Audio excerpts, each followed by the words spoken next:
No Democrat has a plan to reduce medical costs, and that is the basic problem.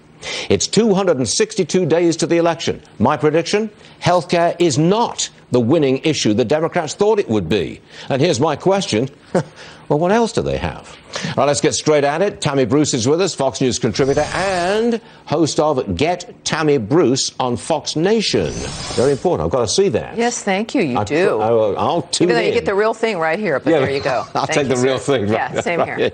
Well, what do you think? I'm saying, look, I don't think that the healthcare is the winning issue for Democrats that they thought it was. Well, it shouldn't be, considering the debacle of Obamacare effectively is what in part delivered Donald Trump to the White House. Isn't it ironic that they want to return to this framework thinking that that's what they're going to be able to deliver? They offer things also which never really materialize. We also saw that with Obamacare, promises about lower costs and more access, etc. And the opposite happened. I hate to interrupt you, but I missed out AOC, Alexandria Ocasio-Cortez. She's now telling Bernie Sanders, I'll read this, a president can't wave a magic wand and pass any legislation they want. Worst case scenario, we compromise deeply and we end up getting a public option. So she's saying back off Medicare for all because it won't win. Well, she should send some royalty money over to Barack Obama with the magic wand kind of accusation. Look, we're looking at what the left normally does, which is argue for big things. They figure they move 4 steps forward, getting this conversation in the national consciousness as though it would be a normal thing to have happen. And then they figure they'll move back 2 steps, right? So they move it forward in the public consciousness. The fact of the matter is, as we saw with Iowa, this is a group of people, government, certainly the Democrats in particular, who couldn't run an Iowa caucus, and they want to control your health care. That was not a joke after this debacle in Iowa.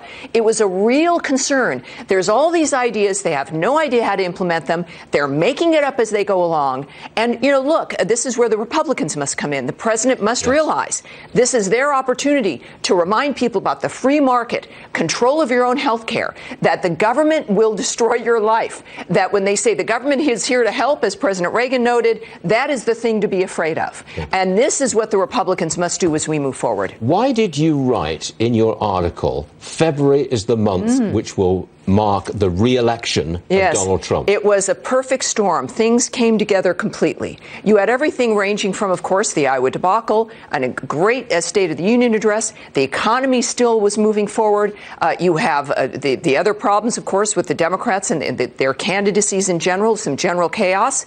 And then you also had, interestingly, the collapse of the Oscar ratings, down 20% and in 30% in the demo. Even the Emmys last year were down 30%. And my contention is this is the realization in politics and culture that the American people have realized that they need to completely reject the status quo. They don't want what has happened before.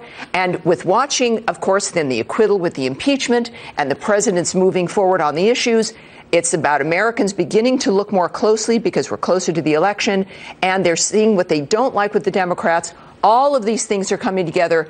This was the first step into the future. And it's President Trump's. And this is where it's an opportunity, not just to beat the Democrats, but to move the issues forward for the American people. The Oscar ratings as an election indicator. I like that. It's part of the mosaic of the American people saying, we trust ourselves more. We're tired of being lectured to. Let's continue to move forward. Okay, very good. And I'll watch Fox Nation. Good. Happy Valentine's Day. Oh, and to you too. Thank you very much, love. Thanks. Staying on